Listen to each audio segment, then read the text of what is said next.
Okay, thank you. I'm doing a presentation on mobile app Moolah, how criminals make money with for-profit mobile malware.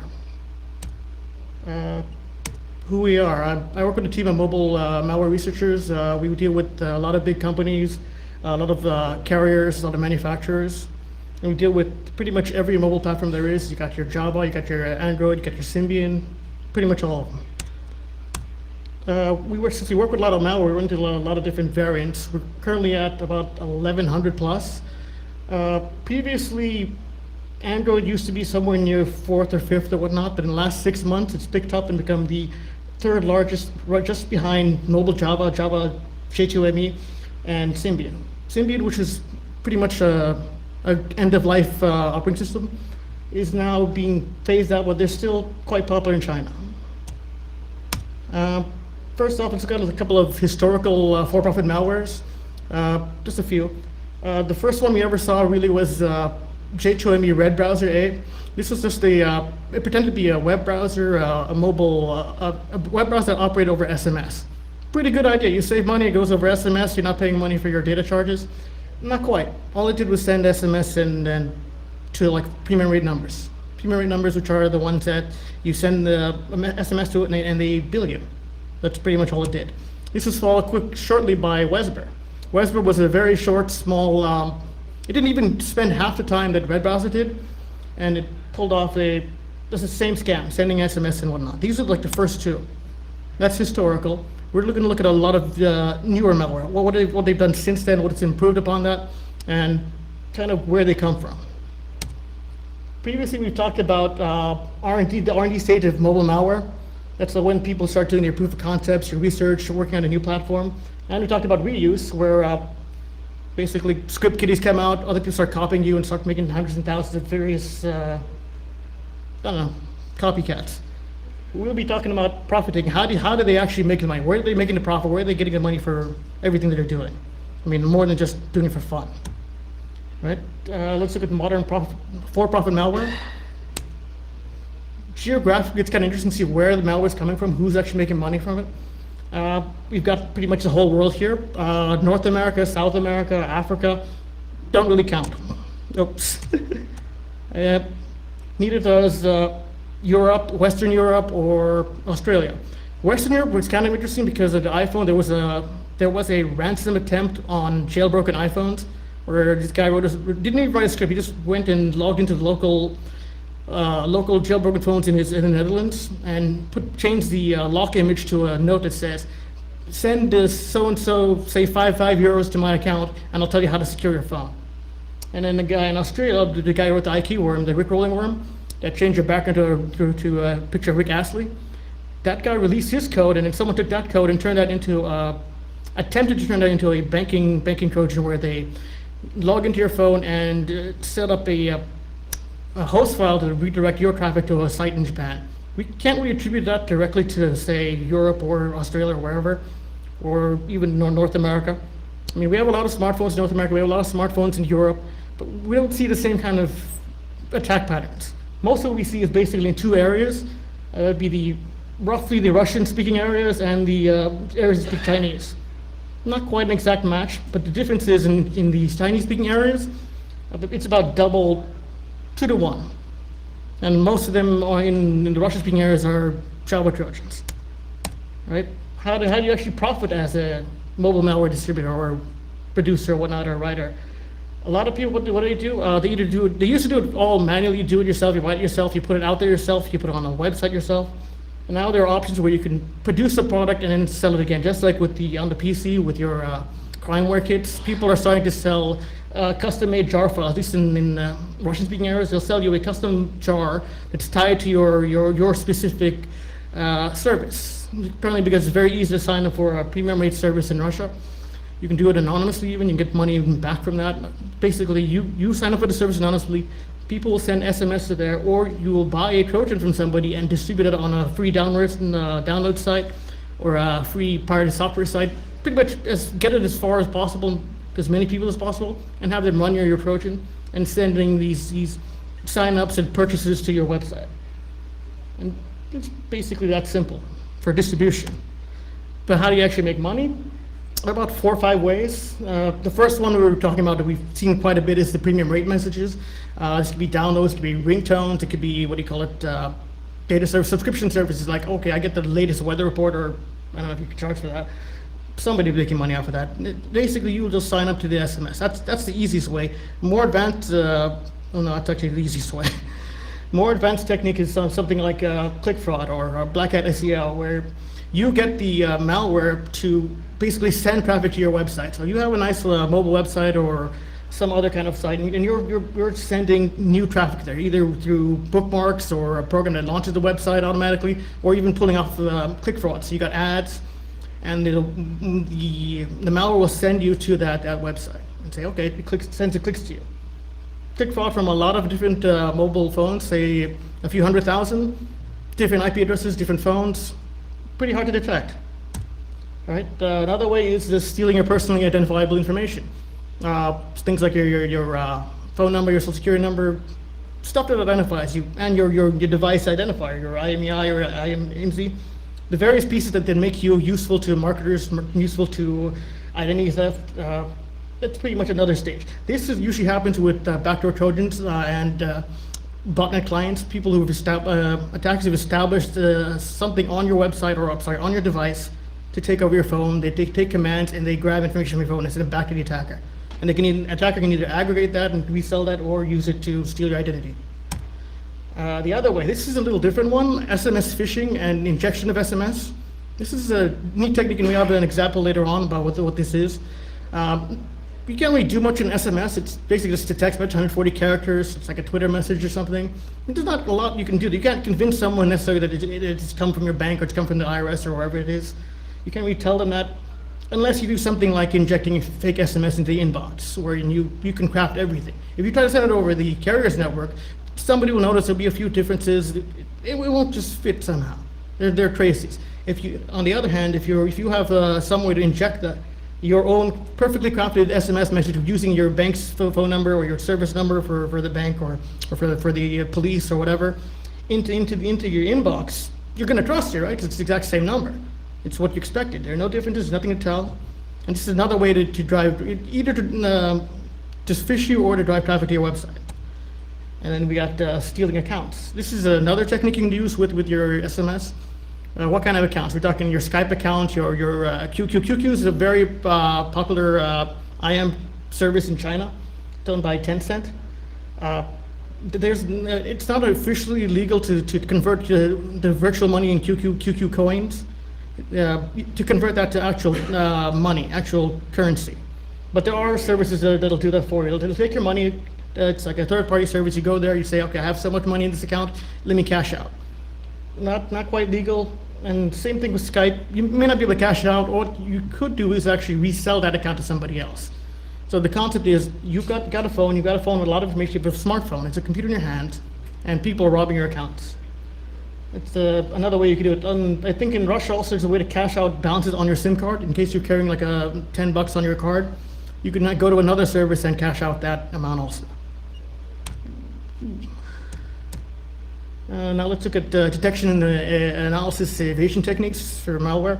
It's pretty straightforward for Trojans and whatnot, where a Trojan malware is just trying to say, okay, I'm either a chat client or some pornography or a social networking client, so use me. Occasionally also, we've seen more advanced malware actually inject into real applications instead of just faking it. They'll take a real application off the Android market or some other legitimate market, repackage it, insert their code into it, their own malicious subsection and whatnot, and then repackage it and put it out there. And to various other, this goes back to the distribution point. So you've got malware, you've put it into a new legitimate app, let's get into as many hands as possible. Since it's a legitimate app, you would put that into, let's say, a free app download site, a pirate site. Say, okay, here's a new app, new version of ICQ or the new version of the Facebook official client, and it's free. People go and they download it, and you end up with infected. That's one way to get past simple evasions. The more advanced one, once again, was installed. Another simple evasion is basic encryption, or obfuscation, really, for some of them. It's some of Java Trojans.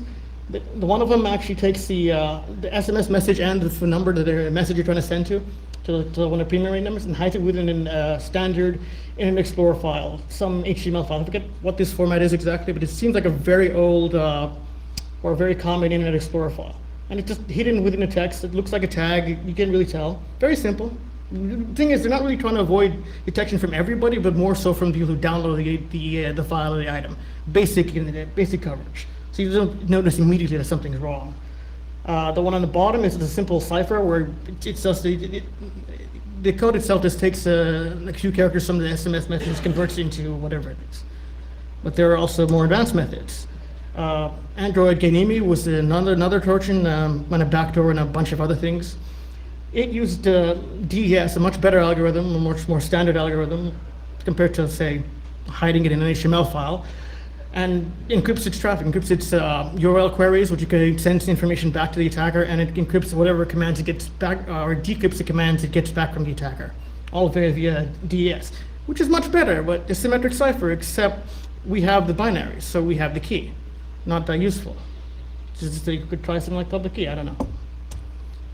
Another technique mobile malware uses to hide itself or to reduce security on your machine, or your phone actually, is to make it easy to install. On Windows Mobile, there was an info jack which to change the registry setting allowed you to install your apps without any kind of prompt. So unsigned apps would be installed easily. Something more current, more recent is Android Droid Dream, which included 2 root vulnerabilities. Root vulnerabilities that were used legitimately to root your phone. If you had a phone, you wanted to get full access to your phone, maybe change out the firmware, change out the operating system, customize it a bit. Perfectly legitimate uses. They took those 2, put them into the malware and decide, okay, we're going to install into the various parts of the system where you can't get to normally. So they gained root access to files and say, okay, we're going to move us into there. And that's one way of doing it on Android. On iPhone, we have jailbreaking attacks, but we haven't really seen those in the same way as in the wild, because not too many people have written, you can't actually get your legitimate software in to look legitimate on a stock iPhone. There's no way to do it because they're locked down. The only thing we see in the wild, the most recent was, or a very good example, is the one from last TourCon in October. Eric Monti of TrustWave, he pulled off a good demo where he used he modified version of the jailbreakme.com exploit, removed the warning messages and the informative messages from the exploit, and then added some code to basically read the data from the Square scanner. The Square scanner is the little credit card reader that's sold by Square or given away free by Square. Plugs into the headphone jack of your iPhone. You slide your card through it, just like that. Relatively secure until you get hit by something like this, where he uses the exploit, gains access to your phone, jailbreaks it, and copies over executables over to scan your or scan the data that's coming off the card. So the demo was basically infect, go to a website, infect, and then slide the card and see the text on screen, the actual credit card as they're read. Just kind of nice. Let's look at some real examples of for-profit malware. Java rubbish.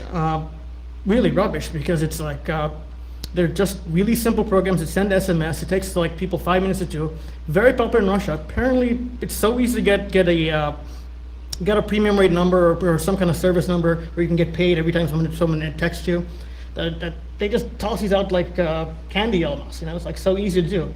This one is a little bit more interesting because it's actually customized for various countries, Kazakhstan, Ukraine. I mean, they're all different countries, different numbers, and means it's probably a wider gang behind it, or a very ambitious attacker.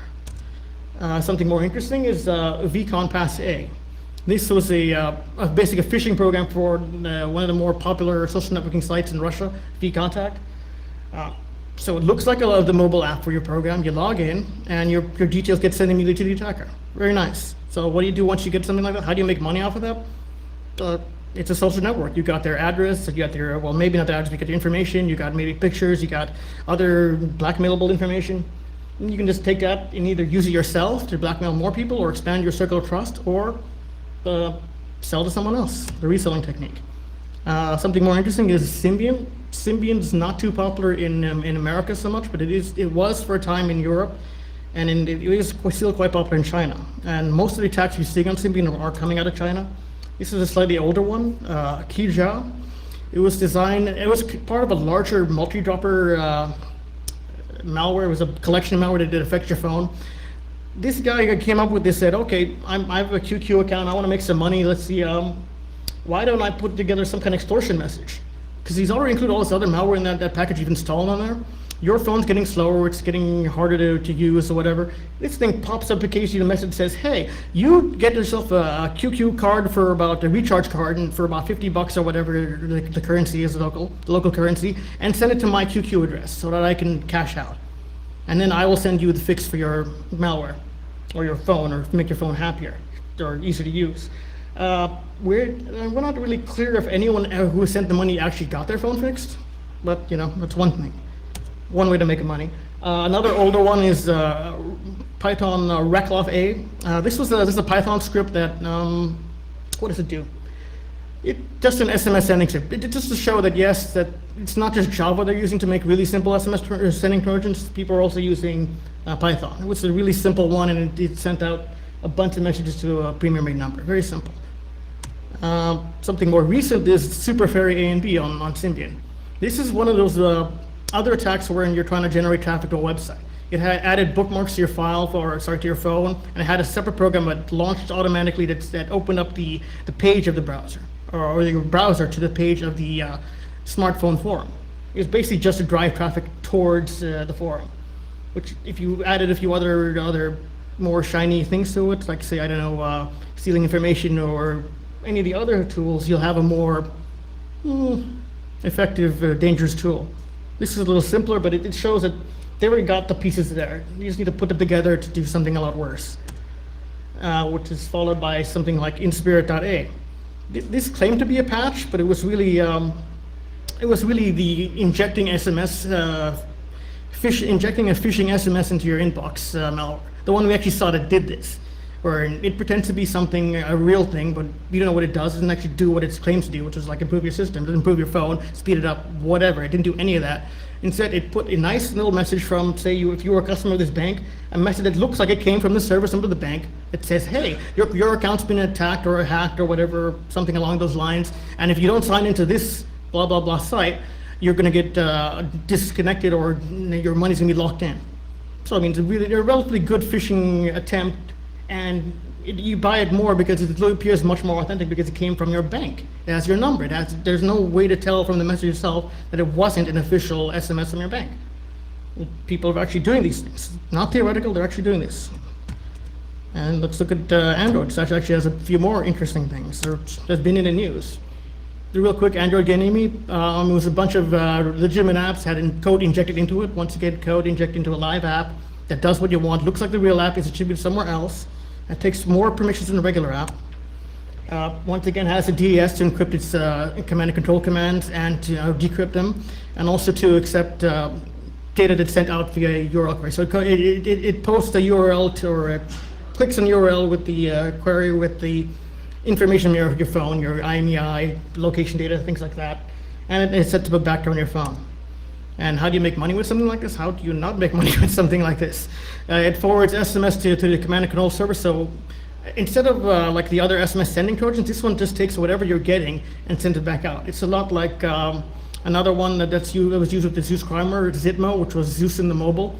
That app was trying to basically, that was just a very simple SMS forwarding program. This is that plus more, plus the backdoor, plus a few other things. And it's all on Android instead of, say, Symbian. I mean, so you would be forwarding your account activation number or other details, and any private data you thought you were getting over SMS, not anymore. And then what else have we got there? And you got access to your contacts, so you get more targets. Not necessarily, but I mean, it was interesting. It's one of the more complicated ones. Steamy Screen, well, it was a Steamy Screen app. I forget exactly how to pronounce this. Steamy Screen, .a. So it's like it's one of those apps where it's like, oh, you can draw on a steaming shower door. Very nice, a legitimate app out there or whatnot, but instead the attackers had added code to take more information from you, like your IMEI, your phone information, a bunch of things. Basically, it's a lot like Ganemi. Only different thing was, instead of forwarding your SMS to him, whatever SMS came in, it did the same thing as like those SMS sending conversions you see now that are coming out of Russia. It was signing up to a number of service providers who would get you money coming out of your, what do you call it? like the weather or any of these data services or download services or ringtone services. And also at the same time, it was deleting the messages, so you didn't actually see the confirmation, which is doubly useful. You don't see the confirmation for the service, and like, oh, okay, I didn't sign up for anything. You won't know until the end of the month, maybe, depending. Or if you have like a prepaid account, when your account runs out, you think, oh, well, I just must have called a lot. Something similar, something newer. This is Jim Sonas. Okay, another one. I forget what other people call it, P-zones or something. This pretended to be a calendar app. It was a pretty good calendar, except every time you open, I think it opened up to January 1st. I mean, not that useful, right? You can only see January every time, no matter what year it is, what day it is. But this did the same thing as the previous apps when in the signing up the services, the premium rate service where you make the money. I mean, this is where the profit comes in for them. Actually, somebody described it to me as, in China specifically, we have, say, 1 million mobile phone users. If you steal even one won, that's a local currency, 1 won from 1 million users, that's 1 million won right there. That's a good amount of money. I mean, I think it's about 6 to 1, 7 to 1 to the US dollar, but I mean, still, it's a good amount of money from a lot of different users. So it's steal a little from a lot. That's the concept. And then this one is T-Set A. This is named after what it goes after, which is basically Tencent's QQ service. The concept was it does the same thing and signs you up again, and it also deletes the message. It was a very simple one, but the nice thing what it did was also went after the local Chinese and a very popular Chinese antivirus program. It said, okay, we're going to uninstall you too. So it was actually trying to use a little more advanced technique and say, okay, we're going to get rid of you while we're doing the rest of our crime. They know you're there. They know what the name of your package is. It's on Android, and it just tried to uninstall it. And if I suppose if we're bigger there, whatnot, or if somebody else is bigger there, or any of our competitors, we'd be on the list too. Yeah. Another one, cruisewin.a. Very similar, same concept. Just sent out SMS messages. Same deal. I mean, it's not. There's not a lot of difference here, except it's also trying to delete a few more things. I forget exactly what program's trying to delete, but it's going after. Oh, I'm sorry. This is what it was actually. Because it's Symbian malware, mobile malware like InSpirit or Super Fairy. Those were the more popular ones in the last few years in China, because they were more advanced. You could do more things you could do in Java. You had more access to the phone. You had more access to the native services. They used to make a lot more botnets and botnet clients and more complex malware for Symbian.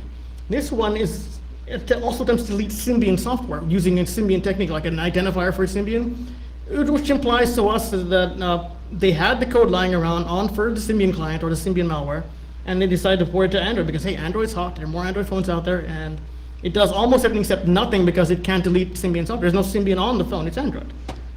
It's more of a sign of what's yet to come or upcoming than what is actually going on.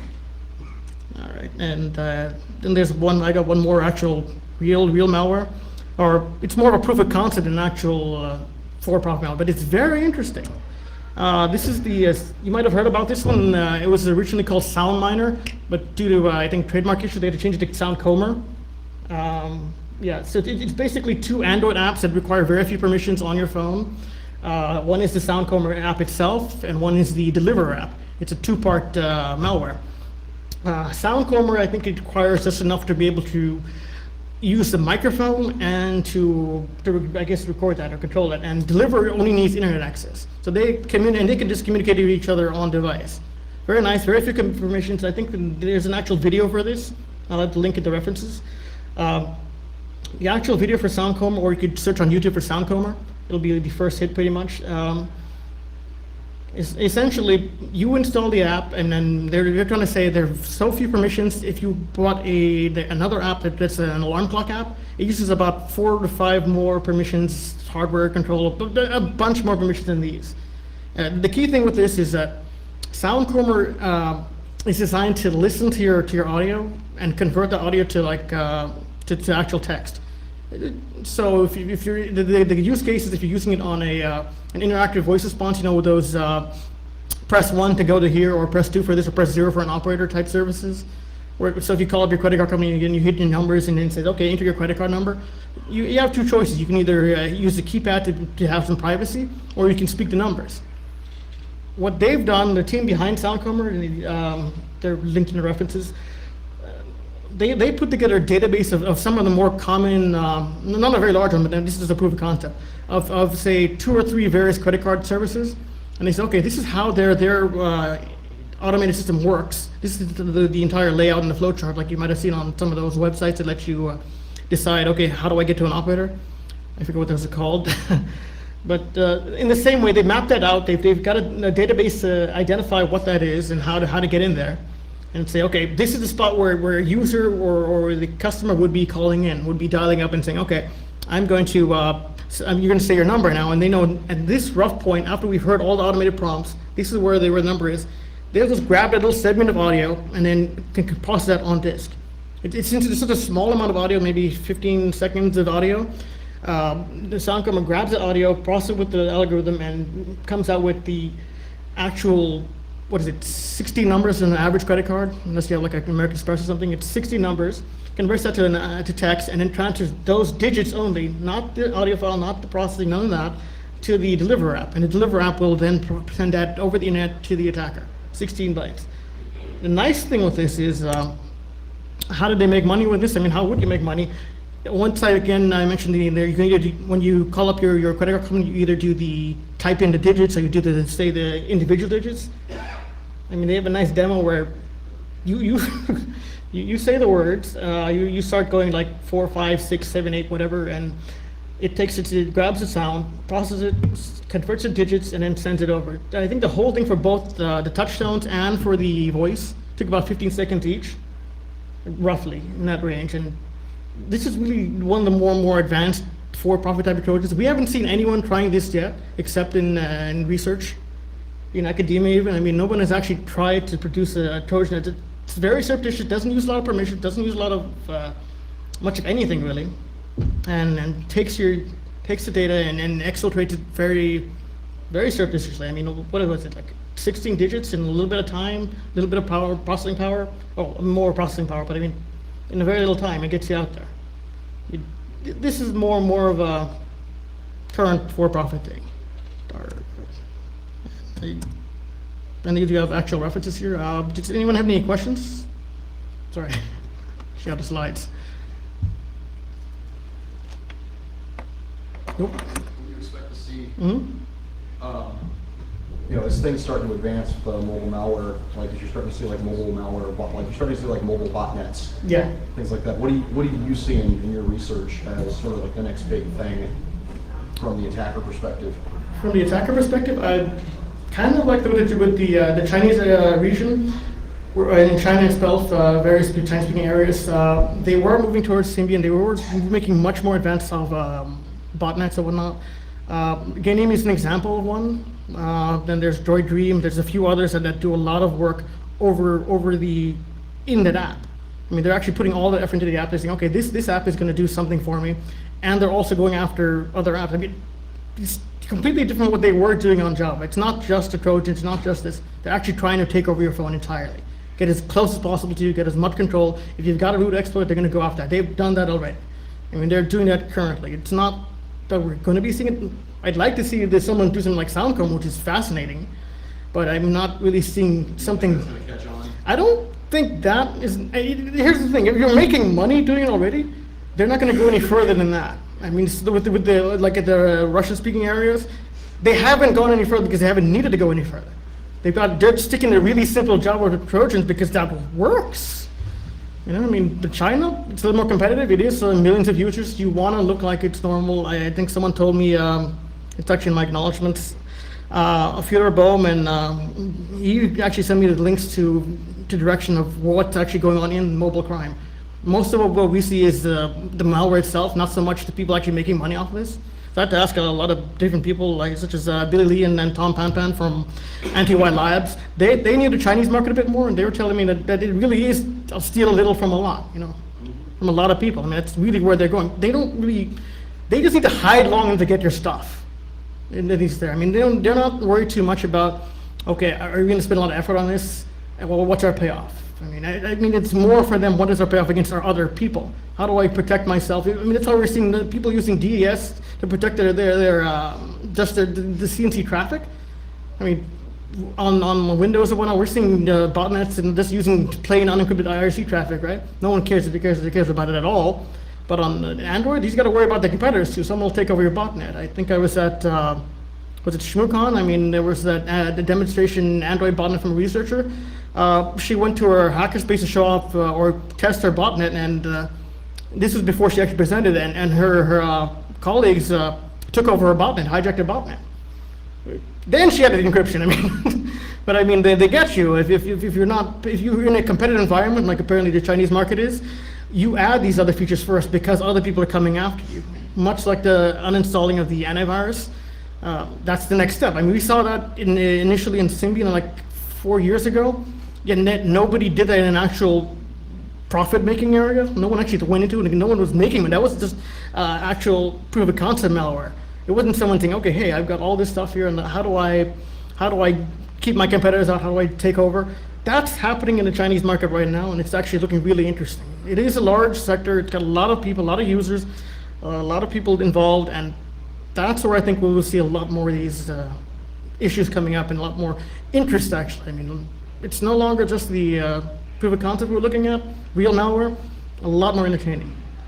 Does anyone have any more questions? Oh, please. Have you seen any exploits against then Palm, now HP, WebOS, truthfully, all we've seen are, once again, other security researchers saying, okay, we've gone after the WebOS. We like the concept of, hey, it's Linux, but it's a web operating system running on top of Linux. And there are exploits like, I think it was, I forget what they were, various access exploits. I'm not sure if somebody had root exploits on it. I mean, you've got Linux. It's much the same on Android, where you can still attack the platform and you can still go out upon what. We haven't seen anyone maliciously do it. I think part of it is because they don't have as much of the market. I mean, you've seen the original thing in my pie chart there.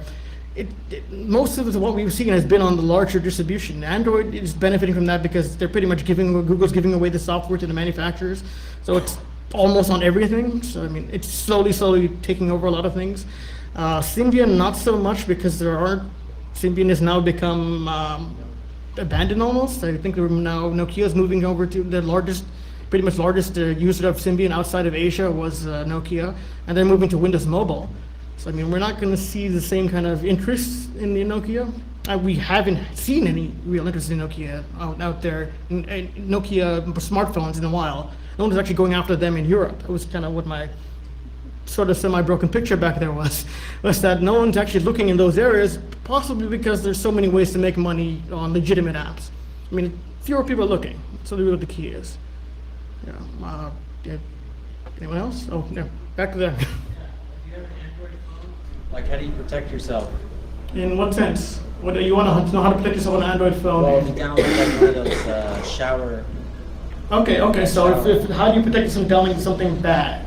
That's part of the thing. I guess a reputational kind of thing. If it comes from the Android market, we've had very few problems with the Android market. And I mean, actual malware on the Android market. I think offhand, I can't think of anything deliberately malicious that's been really big on the Android market that has lasted longer than like a day.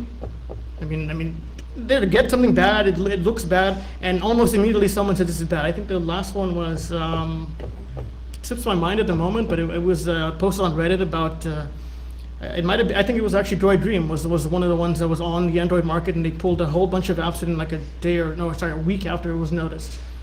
Essentially, you want to go after, you want to download apps that have good reputations, have been around for a while. It's sort of like allowing someone else to take the hit for you by saying, okay, let's let the first, people who are out there try it first and then see what happens. I know what you do to protect yourself on Android. I mean, you wouldn't necessarily say, okay, also don't go to the free download sites or the pirate sites, actually. You avoid pirated software. I mean, it's one way of doing it, definitely. There's not a lot you can really do to that'll put you in danger other than going to off the Android market. I mean, there's enough coverage and sorry. Something I've been doing recently is looking at what permissions the app is asking for versus what the app is. So if the app you're downloading is, say, Angry Birds, right, and look at the permissions it's asking for, and if it's asking for more permissions than the type of app should, that can be that's very useful to look at that, actually check out to see if the permissions suit the app itself. Now, that's the reason why that combo one works out great, because It's perfect, yeah. Also, other problem is sometimes we go, because there's so many permissions, we see them all the time, we go blind and we see, okay, we ignore what they say, what it says. If it has enough permissions and looks about right, you're just gonna say, hey, everyone else has downloaded it, why don't I do it? It really comes back to that reputational thing again, where if enough people have had it and it hasn't been a problem, then it's probably where you wanna go. But yeah, I mean, people are definitely looking at permissions. I think a few other companies are looking at it also to see, okay, how are the permissions matched against it? Are they dangerous? What do we have to worry about? It's just definitely a better way of doing it. But it's that whole part where if you have to do it yourself, it's a little too much to work for most people, because there are just so many words there. I mean, I have to deal with this all the time, and I start not paying attention if the reputation's good enough.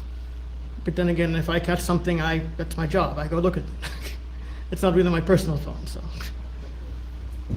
wouldn't recommend for everyone that. Does anyone have any more questions?